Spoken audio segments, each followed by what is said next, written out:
जानना चाह रहा था कि बेसिकली आप अभी माशाल्लाह से आपने डिजिटल स्किल्स हासिल कर ली हैं। आप जो भी डिफ़िकल्टी आपको फेस हुई एजुकेशन हासिल करने में और सब करने में आपने सब कुछ कर लिया।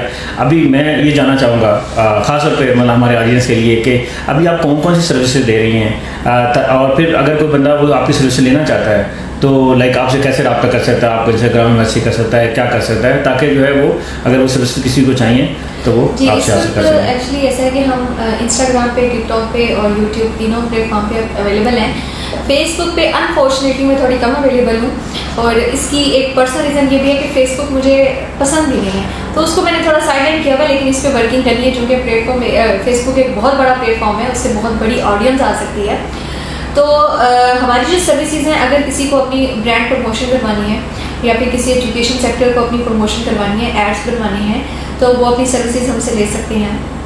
इसके अलावा किसी को किसी ब्रांड को या किसी भी इंस्टीट्यूट को या किसी भी एंटरप्रेन्योर को अपनी डिजिटल मार्केटिंग करवानी है तो वो भी हमसे कांटेक्ट कर सकते हैं। हम उनकी जो बिहाइंड द स्टोरीज जो भी चीज़ें होती हैं हम उनको कवर अप करेंगे और जो जो चीज़ें होती हैं स्टेप बाय स्टेप हम उनकी जो है उनको प्रोवाइड करेंगे। डिजिटल मार्केटिंग के हवाले से, ग्राफिक के हवाले से, वीडियो एनिमेशन के हवाले से या फिर फ्री लॉन्चिंग के हवाले से, किसी को ट्रेनिंग्स देनी है या फिर किसी की गिग क्रिएट करवानी है, प्रोफाइल बनानी है, किसी को करियर समझ नहीं आ रहा है कि वो अपना कैसे स्टार्टअप ले और सोशल मार्केटिंग जो है उसको अपने अकाउंट्स को किस तरह से लेकर चले, तो किस तरह से उनकी रीच आ सकती है।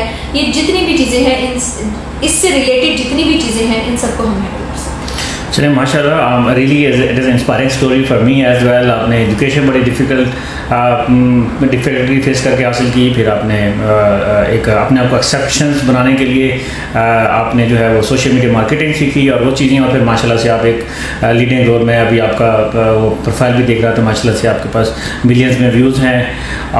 और मुझे सबसे एक अट्रैक्टिव इंस्पायरिंग चीज़ ये लगी कि आप जहाँ आपने अपनी ज़िंदगी को आगे बढ़ाने की कोशिश की, वहाँ पे आपके एक ज़हन में एक ख्याल आया कि मैंने अब दूसरों के लिए जो है वो इंस्पिरेशन स्टोरी बननी है, दूसरों को आगे लेके आना है। और इस हवाले से आप माशाल्लाह से आप डायरेक्टर फील्ड्स भी हैं, तो मैं ज़रूर चाहूँगा कि आप जहाँ अपनी पर्सनल लाइफ में और लोग जो है वो सिर्फ अपनी पर्सनल लाइफ को देखते हैं और दूसरी दुनिया में क्या हो रहा है उसको बिल्कुल निगलेक्ट करते हैं, तो आप फिट्स में आप लोग क्या कर रहे हैं, आपका फिट्स को आगे लेके जाने का क्या इंटेंशंस हैं, आप कहाँ देखना चाहते हैं, थोड़ा सा फिट्स के बारे में प्लीज़ मुझे बताइए।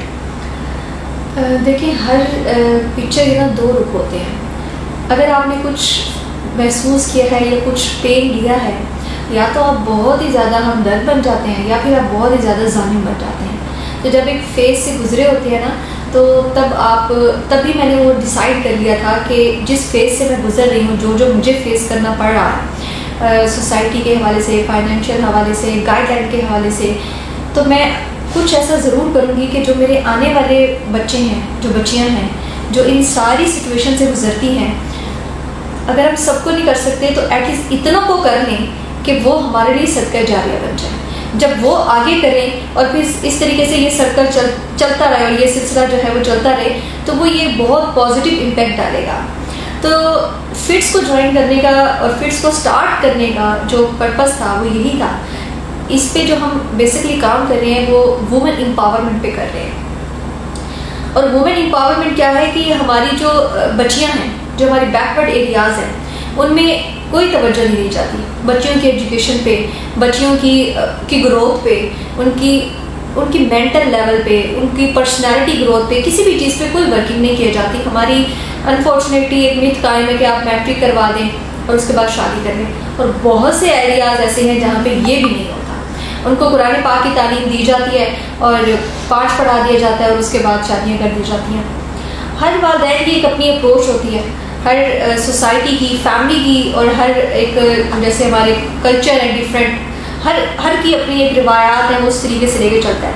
लेकिन हमारा मकसद ये है कि बस आप जो है ना बच्चियों को इतना काबिल ज़रूर कर दें कि अगर उन पर कभी भी कोई भी वक्त आए तो वो अपने आप को लीड कर सकें एक बाइज्जत तरीके से। क्योंकि हमारी सोसाइटी में जब एक फ़ीमेल बाहर निकलती है तो उसे बहुत सी चीज़ों को फेस करना पड़ता है।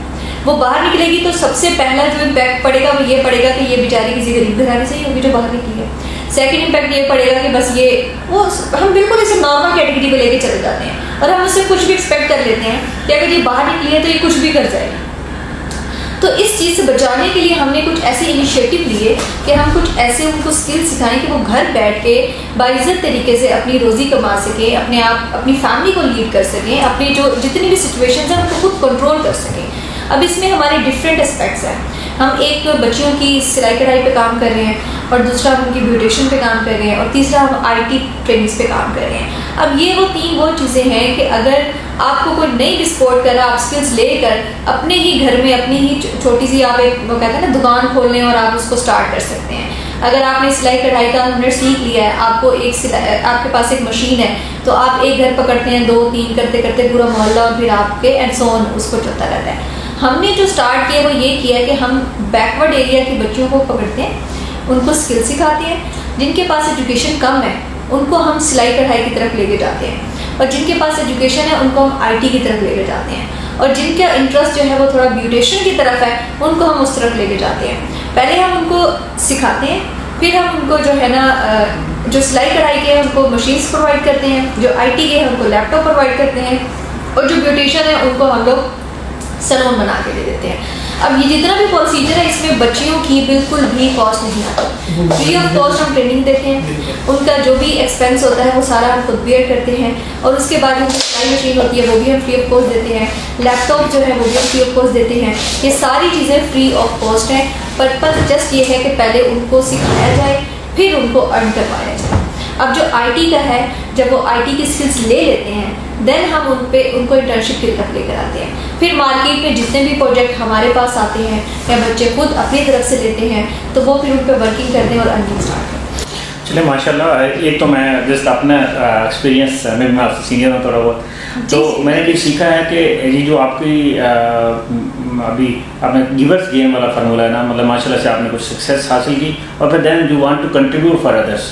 मुझे लगता है कि इंशाल्लाह ये जो एटीट्यूड है, ये सोच है ना, ये आपकी पर्सनल ग्रोथ में जो है ना आपको ऐसे एक्सेल करेगी कि आप शायद अगर विजुअल में अगर जाएँ तो कभी भी आप ग्रो नहीं कर सकते। एक तो ये मुझे आपको जस्ट मैं अपना एक्सपीरियंस शेयर करना चाहूँ कि जो जर्नी पे आप हैं इंशाल्लाह ये आपकी पर्सनल ग्रोथ में भी इतनी एक्सेप्शनल आपको ग्रोथ देगी, या जो कि आपसे अगर सिर्फ अपने लिए काम करती तो आप वो नहीं हासिल कर सकती थी। दूसरा, मैं भी क्योंकि एज ए मेल अगर मैं देखूँ तो मेरी भी ऐसे ही ऑब्जर्वेशन हैं माशरे में। मैं देखता हूँ हमारे खास तौर पर अगर गाँव में देखूँ, वहाँ पर फीमेल्स पे काम नहीं हो रहा, दिस इज़ फैक्ट। बहुत से लोग स्कूल नहीं भेजते, और वो अगर मैं मेल की बात भी करूँ तो मैं अभी शायद अपने गाँव की बात करूँ तो मतलब शायद लोग बच्चे स्कूल जाते हैं या नहीं जाते हैं, there is no difference. Like parents को कोई स्मोन नहीं होता है, वापस आते हैं सारा दिन चारा काटते हैं, काम करते हैं, सारा कुछ करते हैं, उनके ऊपर भी कोई वालिदैन का वो नहीं होता। स्कूल से वापस आ जाते हैं, कोई नहीं होता। मैं बल्कि लोगों को बोलता हूँ आप अगर फर्स्ट आ जाएँ तो आपको कोई अप्रिसिएशन नहीं मिलेगी, लेकिन आप हमारे 4 जनरल मिल जाएंगे तो आपको नया स्कूल मिलेगा और सब कुछ मिलेगा। तो मैं कभी कभी सोचता था कि यार हमारे खास दिमाग में अपने गांव की बात करूँ जहाँ से मैं निकला हूँ, कि हमारे बच्चे क्यों नहीं आगे बढ़ पाते। तो उसमें यही होता था कि आप हर बंदा जब कुछ आगे बढ़ता है उसको अप्रिसिएशन की ज़रूरत होती है।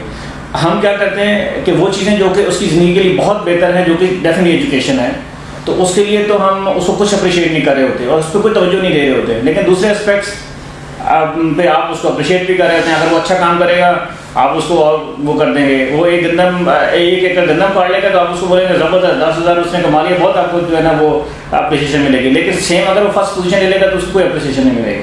तो ये मैं अपनी अगर ऑब्जर्वेशन देखूँ तो मेल्स भी unfortunately that is a neglected part as well. अगर मैं कहूँ कि अभी अब कई दफ़ा आपने सुना होगा कि इतने करोड़ बच्चे हमारे स्कूल से बाहर हैं, और उसमें डेफिनेटली फीमेल्स ओनली नहीं है, हमारे फीमेल तो और मतलब दूसरा है। और फिर मैं आपकी बात को इंडोर्स भी करूँ कि मुझे लगता है कि हमारा मेल भी और फीमेल दोनों जो ह्यूमन कैपिटल है ना, डेफिनेटली उसको हमें यूटिलाइज करना